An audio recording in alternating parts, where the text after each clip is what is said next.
Alright guys, nandito na naman tayo sa isang episode ng Quizme with Quibski. Ang guest natin ngayon ay si Sir Mike. Hey. Sir Mike! Ba, mukhang may ano tayo dito, may mga fans. May mga fans ni Sir Mike. Sir Mike, anong trabaho mo? Oh, okay. So, right now, I'm currently a DevOps engineer sa isang fintech company. Sa isang fintech company. Sir Mike, ano ang certifications natin? Meron akong Solutions Architect Associate, tapos Developer Associate. Developer Associate. Bakit ka nagpa-certify? Good question. Bakit nga ba ako nagpa-certify? Parang bang sa ibang guest natin na ganun din? Hindi naman. Hindi. Meron akong office mate before na in-invite niya akong umattend ng isang AWS user group meetup. I see. User group meetup. Ito yun guys, oh. Oo. So totally wala pa akong alam doon. Parang gusto ko lang matuto ng bagong tech. So sumama ako sa kanya. Sa if I remember sa Ortigas yun ginawa. Ortigas. So parang umattend ako doon, wala akong halos maintindihan. Pero I keep on joining the user group meetup. Tapos eventually parang nakasabay din ako. Tapos yun, na-meet ko yung community, na-meet ko yung leadership ng AWS user group. Tapos na-inspire ako mag-take ng certification. I see. Ayun. Si Mike din pala sa audience, no? Para lang alam nyo, core leader din to ng AWS user group. Alright. So, ito na. Ready na tayo para mag-take ng ating 5 random questions. Okay. Sige. Okay, sige. Pandan na natin. Okay. By default, instances in new subnets in a custom VPC can communicate with each other across availability zones. True or false? Okay. So, custom VPC to ha, hindi ito yung default. Ayan, napaisip si Mike. Okay, so yung mga instances natin, by default, pagkakaintindi ko, is nakakapag-communicate na sila sa isang VPC. Basta they're using the private IP address. So, by default, nakakapag-communicate na agad sila. I see. So, ang sagot mo ay dito ay? So, tingin ko ang sagot ko is true. True. Tingnan natin if true ang tamang sagot. So guys, hintayin natin. Ayan, true. Galing. Okay, next. Ayan, may audience na. Okay. Okay, pabasa naman. Which of the following approaches allows you to reuse pieces of CloudFormation code in multiple templates for common use cases like provisioning a load balancer or web server? So, one is copy and paste the code into the template each time you need to use it. Okay. Anong feel mo dyan? Parang, I think it might work, pero napaka-tedious nito. Tedious nito. Okay. Nakakapagod yan. Okay. Number 2? Share the code using an EBS volume. So, yung EBS volume, ito yung parang hard disk ng isang server. I-share mo yung hard disk, medyo parang malabo.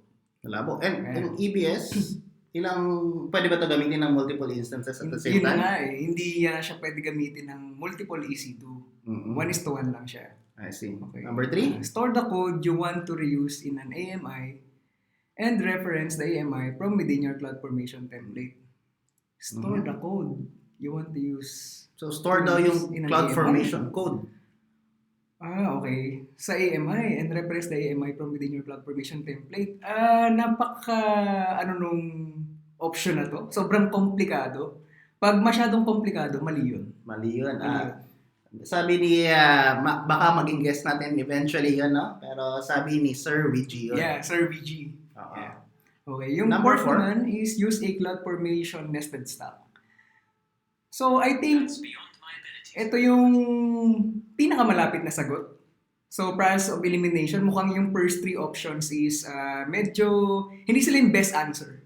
So, most likely, I'll go with option number 4. Option number 4, guys. Tingnan natin if tama to. Option number 4. Ito na. Ayan, tama. Tama. Nice. Nice work.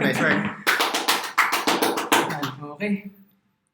Okay, next question. which AWS service would be the best choice for long-term data archival? Ayan, napawisan na yung ating guest. Pawisan na ako. Napawisan sa hirap or sa Yeah. dali. 1. S3. 2. CloudFront. 3. EFS. 4. Glacier. Okay. So, siguro, i-discuss muna natin yung mga services. Okay, So, sige. yung option 1, S3. So, yung S3 is an object storage.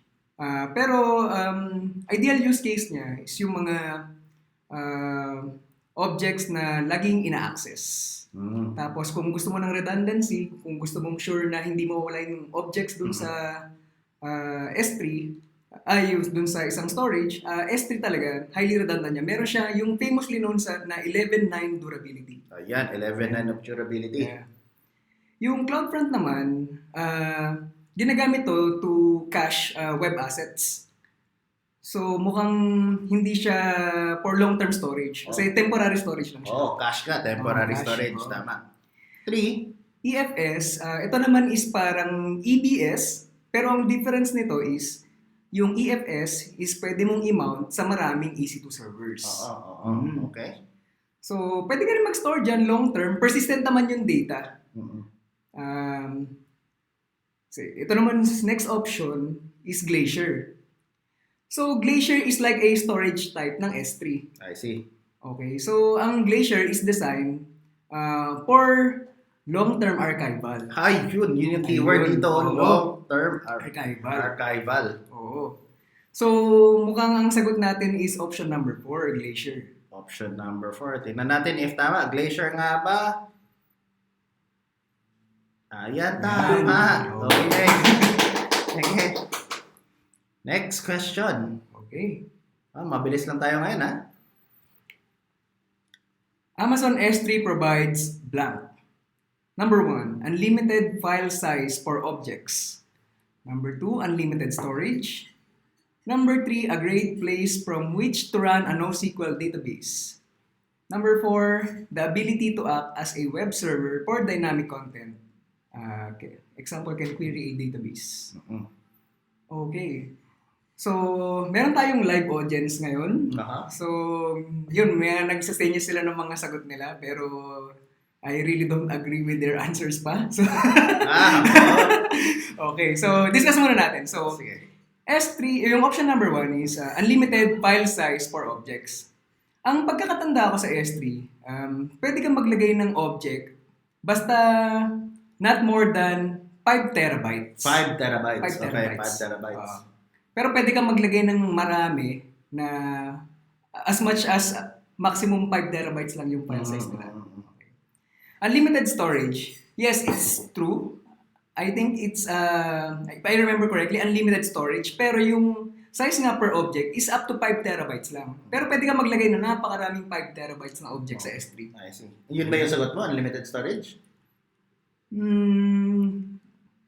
Reading the other options, I think I'll go with number 2. Pero sige, daanan natin yung number 2. Daanan natin, tama. A great place from which to run a NoSQL database.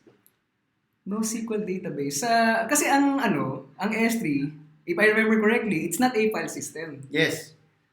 So parang medyo hindi ka makakapag-execute ng software doon. Okay? Plus, so kung may NoSQL database ka, anong gagamitin mo instead? So ang AWS it's offering I think 2 NoSQL database. One is DynamoDB, which is yung I think pinakasikat. And another one is a new service called DocumentDB, which is a MongoDB compatible NoSQL database. Ayun. Bago ka. Sa mga nagmo-MongoDB dyan, finally, may managed service na para sa inyo. Okay. Yung last option naman is the ability to act as a web server for dynamic content.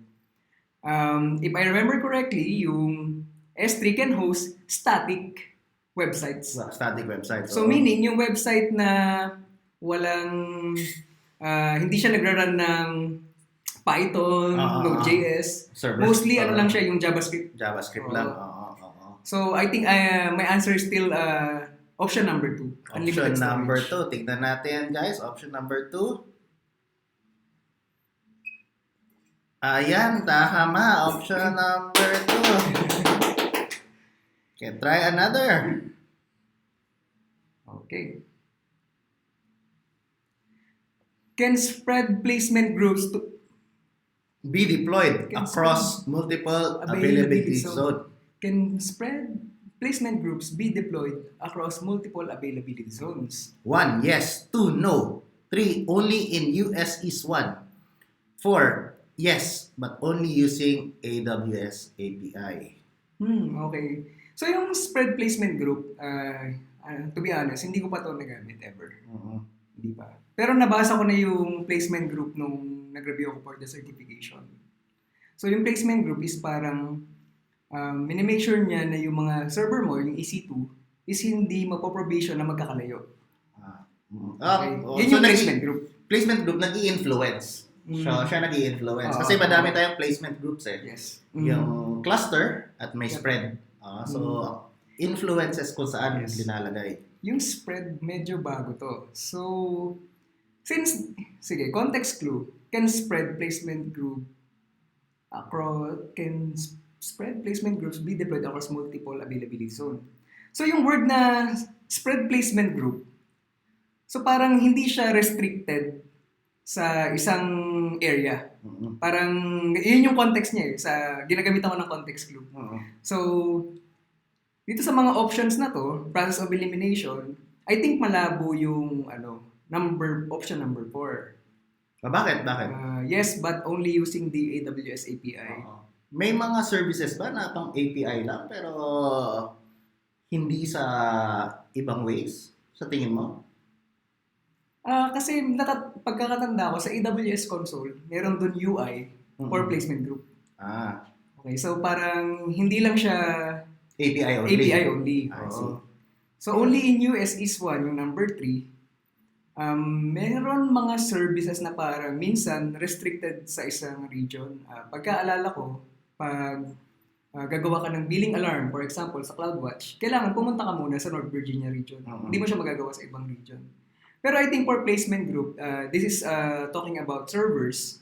I think yung business model na i-restrict mo lang sa isang region is hindi ideal. Hindi ideal, okay. So, yung natira na lang is 1 and 2. I think I'll go with 1. We'll go with 1. Tingnan natin guys if tama. Number 1 nga ba? Ayan, tama. Okay. Tama. Magkuha tayo ng 1 last, no? Okay, sige. 1 last. So, which AWS service is used to establish a dedicated network connection between your own data center and AWS? 1, Direct Connect. 2, Bastion Host. 3, VPN Gateway. 4, Route 53. Okay. So, AWS service to establish a dedicated network papunta sa data center sa AWS. Okay. So, let's start with the last option, Route 53. Route 53 is a DNS service. So, dito mo minamanage yung mga DNS, yung routing. Mga domains. Oo. Dito parang hindi pa siya yung level ng DNS yung pinag-uusapan eh. So, mukhang hindi pa. Okay. So, dito naman, VPN gateway, parang ito yung tunnel connection between one data center to another. Pero, with this one, hindi siya yung pinag-uusapan eh. Parang hindi siya yung laman ng question. Okay. So, Bastion Host, yung Bastion Host is ginagamit to, yung Bastion Host is ginagamit na entry point sa network mo sa AWS mostly. Yan yung best practice. Parang pag mag-SSH ka, papunta sa network mo, dadaan ka muna ng Bastion Host bago ka makapasok sa iba pang server sa loob ng network mo. So, I think hindi rin ito yung tinatanong. So, naiwan na lang yung Direct Connect. Ano ba ang Direct Connect? If I remember, yung Direct Connect is a service na bibigyan ka ng exclusive connection from your data center directly to an AWS data center. Parang lease line to dati, no? So, parang dedicated, sabihin natin, baka fiber optics pa nga to. Makakonect sa VPC mo. Yeah. I think this is an expensive service din. Expensive service. Yeah. Sige. Okay, so I'll go with Direct Connect. Direct connect din na natin if tama. Ayun, may palakpak na kahit wala pa. Wala pang sagot eh. Ayun, Oh, direct okay. connect nga. Okay. So, congrats Mike. Okay. Natama mo lahat ng Okay. tanong natin, no? So, bago tayo mag-end, yun nga, sabi natin, community leader ka. Mhm. Ma-advise mo ba sa ating mga audience na mag-participate sila sa community, mag-volunteer or mag-leader sa isang community? Oo naman. Pag sumali ka kasi sa AWS community, hindi ka lang matututo ng tech. Mamimit mo rin yung ibang tao na interested din sa technology na gusto mo rin matutunan. So it creates an opportunity creates an opportunity for you as well to meet people and increase your network. Tapos, baka makatulong din yung mga namimit mong tao sa career growth mo kasi pwede kang makahanap ng mentors or we'll never know. Baka yung namit mo sa isang AWS meetup, siya pala yung mag-i-interview sa'yo sa next job mo. Diba? Pwede. So, Pwede yan. ayun. Oo. Tapos ano pa ba? Yun nga, matututo ka rin ng tech. Tapos, in a way, pag gusto mong magbigay ng talk, just let us know. So, hindi lang madedevelop yung technical skills mo, madedevelop din yung presentation skills mo and speaking skills. Alright, okay. So, thank you for that, Sir Mike. So, sa lahat ng mga viewers dyan, again, kung gusto nyo mag-volunteer sa AWS user group, pwede, no? Volunteer or mag-speak or kung gusto nyo mag-host dito sa ating show, maging, tawag dito, ikaw yung guest, no? Pwede yun. Contact nyo lang ako by liking and subscribe and adding into the comments also. Alright, thank you. Thank you. Thank you. Subscribe, guys.